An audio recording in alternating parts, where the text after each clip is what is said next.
While it's not as big of the larger X5, however, the iX has very little in comparison to the well-known SUV, either visually or structurally. The iX was launched as a brand new 2022 model with a distinctive structure composed of high-strength stainless steel, aluminum plastic, carbon fiber.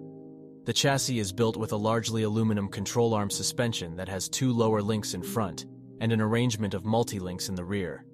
It's a huge variant of BMW's vertical version of the classic twin nostrils. The i9 does not have the long character lines of the majority of BMWs. It's a pretty unformed lump, and particularly in its contour-smothering Storm Bay metallic hue of our test car.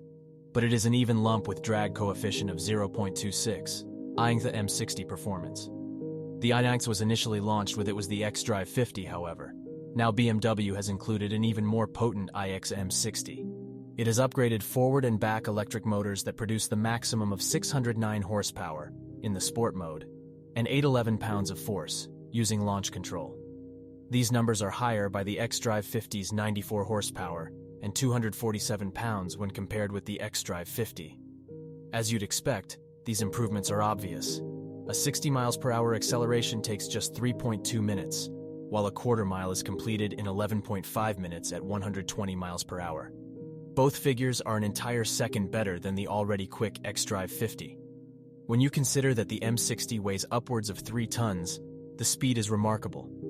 With its rapid response and shift-free acceleration, the M60 seems to be even more powerful than these numbers. With just a flick of your heel, you can easily pass any person, anywhere, and at any speed without much effort.